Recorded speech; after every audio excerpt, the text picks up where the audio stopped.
Welcome to this very special edition of the KAJ Masterclass Live, the show which ensures that you profit from your time spent here with experts, either through their industry insights, information, or simply learning from them. And today we have Michelle Noerianto. She's a founder of Eka Circle, a conscious mentoring venture dedicated to nurturing a brighter future. Welcome to the show, Michelle. Thank you so much, AJ. It's so wonderful to be here with you today. Ask me anything. Absolutely. Absolutely. You are welcome to the show, Michelle. You are welcome to India in this online form.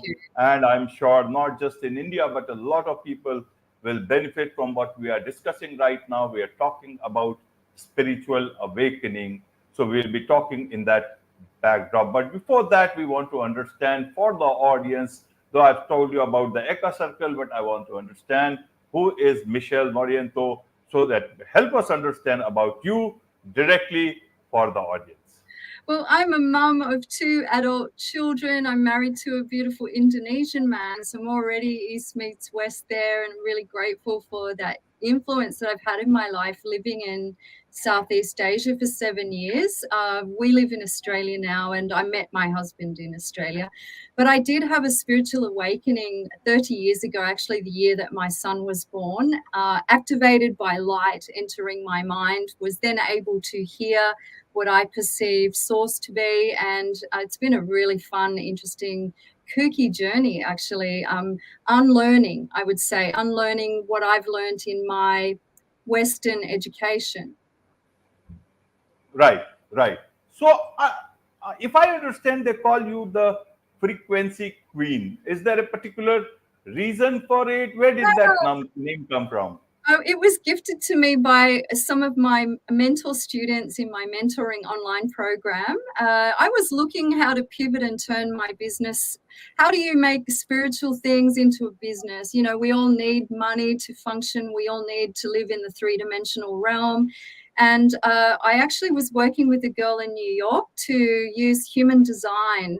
It sort of, to me, seems like Vedic astrology on steroids, actually. And she used my Vedic design chart to rebrand my business, and it's really helped me. And the girls in the group gave me the name the Frequency Queen because I'd practiced sound healing.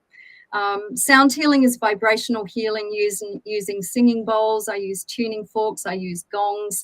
A lot of the ancient things that the Asians would use. And I was gifted that in a dream. Spirit showed me that if I used these things, that I'd actually hasten the process. And it's been a very fun thing to learn.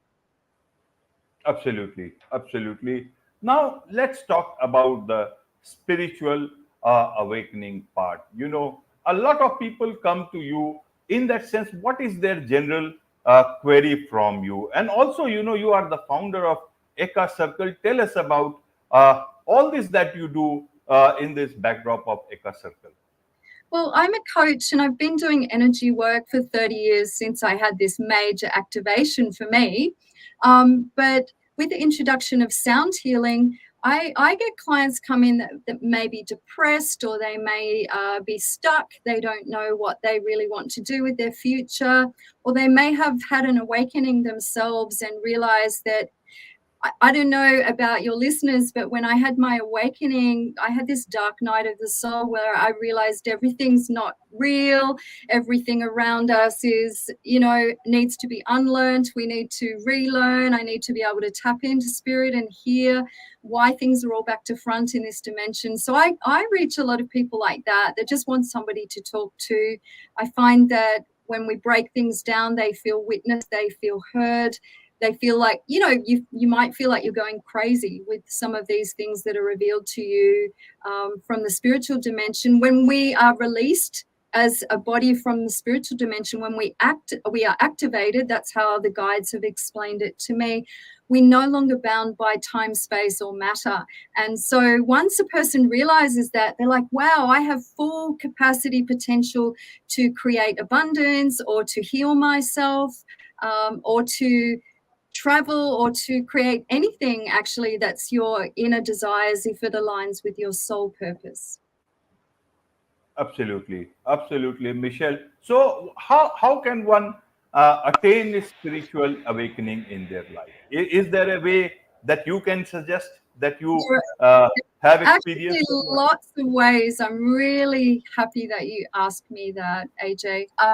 It's all about frequency and vibration. So it's about embodying what you'd like to become. And we do this with health and well-being. Actually, I'm such a fan of the Indian Ayurvedic methods and things like EFT tapping, which might be calming yourself, just teaching the nervous system to be calm, amazing ancient things like breath work, grounding, listening to binaural beats or 432 hertz frequencies really helps. There's tons of those on YouTube, and that's actually what I'm developing within my business model, is some guided meditations to help calm people down.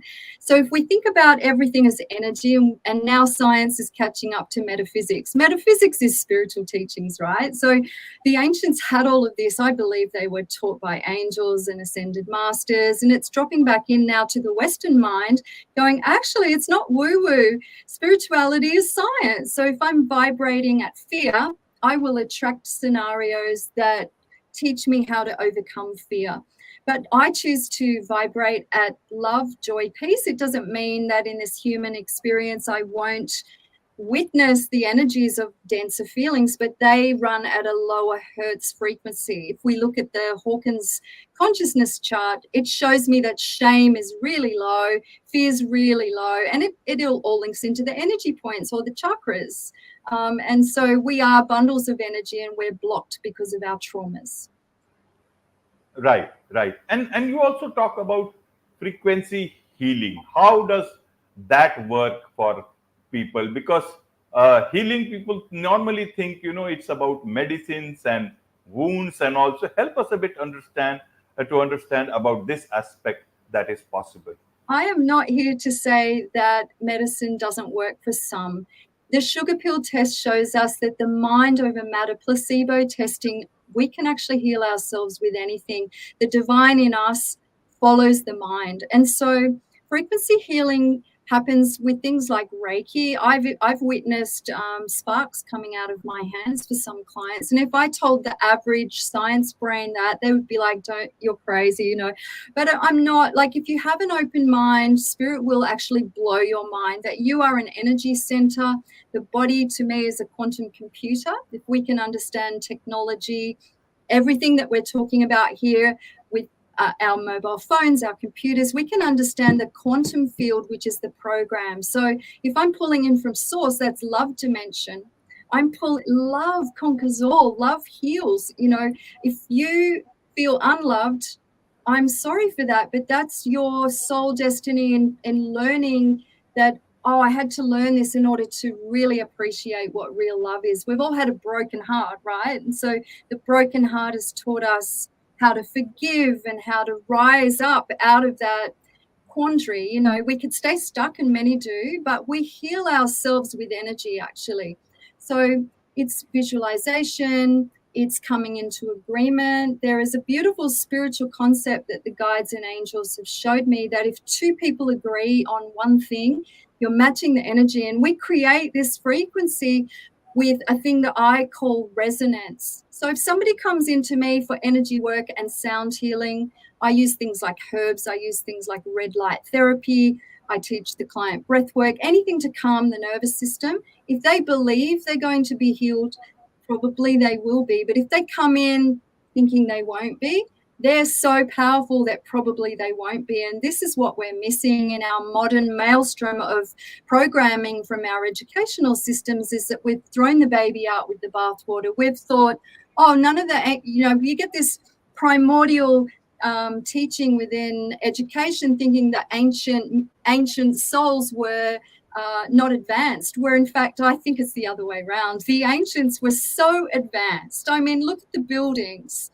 in India and my husband's country, Indonesia. Those buildings are built to channel in energy, and it comes from Egypt, actually. If you study about the pyramids of Giza, that's an energy center. That is a resonance chamber. That there is showing the map of the human body that is born to heal itself. It's the I am within us. It's the God spark. Absolutely, absolutely. You talked about ancient wisdom. and we are in so-called modern times, then tell us, you also talk about reality. Then what is our reality? Is ancient our reality, or is this so-called modern is our reality? Because Well, ancient was more advanced, and yeah. we seem to be falling back in, at least in the heart of the matter issues, we are falling behind. So help us understand then what is our reality. I did a live actually just before I jumped online with you on my Instagram. If anybody wants about quantum manifestations, and in the quantum model, you have every single timeline, you have access to it. This is what in the Akasha, someone would say past lives or future lives. You know, I've been shown as I've left my body and gone to a transcendent space, which many might say is heaven or bliss state, you know, and I've looked down on my body and gone, nothing's real here.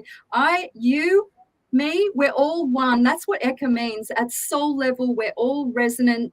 Our resonance is with love. So if I don't like you, you're actually mirroring something that I don't like within me. So if I look at this from the quantum model, I have the ability to access any timeline using my childlike imagination. Ask and you will receive, and boom. So if I sit around and think I'm sick or poor, therefore I am, because I'm very, very powerful. I just didn't realize it. To be activated within the body state means that you're now operating from spirit state over and above the programmed mind. And the mind's programmed with education.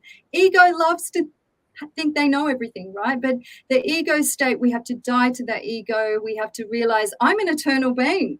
I've had many lifetimes. I'm actually having lifetimes all at the same time, because there's no time in the quantum model. And I have a little mantra every morning, AJ, that I say that some of your listeners may like to try. I choose to operate from my highest timeline. And so if I'm operating from my highest timeline, my logic says I'm running in love. I'm healed, I'm free, I'm abundant, I'm here to change and bring heaven to earth. Like, I'm tired of this density. You know, the only reason earth is in a really difficult state, our mother needs the children to lift their frequency. So see us all as little vibrating cells, and together we build this body, this matrix. So if I choose love, hopefully everyone I meet can feel that. We're energetic beings. I lift the frequency of everyone I walk past, everyone I speak to, everyone I greet online. And then we're electrical beings, right? I can switch the switch of another if their soul intention is within resonance. And that excites me. It's fun. Right, Michelle. So if there are so many people who are, say, ignited, then why is it that so many people are not? Are they real, or are they also in the same world but in another world at the same time? How do we understand that part? If I work with clients that have had trauma, and I like to explain it like this, AJ, see if this resonates. So when somebody's had trauma, their mind can split. They develop alters. And so they may have a few different personalities. Well, the same thing happens to the soul with trauma. And so, yes, it's completely possible to have different energy parts of you or your soul operating on all these different timelines. You might in this dimension be the good guy. Yeah, you're there, you're gunning for freedom, and you're pushing for equality for humanity, but in another timeline you might be the bad guy. And this is where forgiving our enemies makes all the difference. If we're operating from soul level, I realize you're a part of me, I'm a part of you. We couldn't even have darkness or evil if all of us were resonating from soul level at love state. So it's pulling back the energy into the highest timeline that is key. That's what I feel like I've been shown anyway. So it's worth a shot anyway. I mean, none of us really understand these things. This is the remembering of who we really are at soul level, I think. And the remembering's tough. Right, right. So sometimes the world can look very easy. The way you talk about spiritual awakening, then all these things look easy, but then it sometimes can be very confusing when we actually hit ground reality. So how do we then find peace in our life? What is the way to have that peace that can help us, tide over all this confusion about reality, about a different reality, about different timelines? Help us understand that. Great question. I believe it boils down to your relationship with the divine. And if I love anything that's within matter, which is matter is ruled by Saturn. Yes, Saturn is bound, right? So, I mean, in Christianity, in my culture, they may call Saturn Satan, but it's the same thing. Saturn, anything with matter is bound. So if I have put even my family or money or possessions over my relationship with the divine, I'm not channeling fluidly. I have actually got my eyes on Saturn.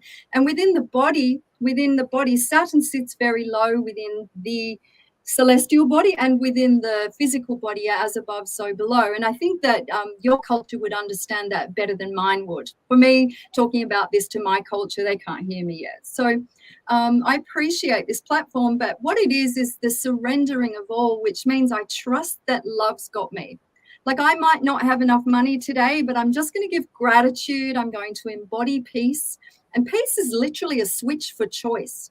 Like, I can be feeling like, wow, I'm in a storm, but if I command my body to peace, this is true sound healing. It's using your voice to activate. We know the ancients taught us that Om is so powerful. So Om is the co-creational sound. If I sing peace in, this activates gamma brainwave state. Wow, I am literally abracadabbering. In Hebrew, abracadabra means I create as I speak. And most people are speaking negatively. Whereas if I make a conscious choice, which is an awakening, I choose to bless, not curse. I choose to forgive, not hold a grudge.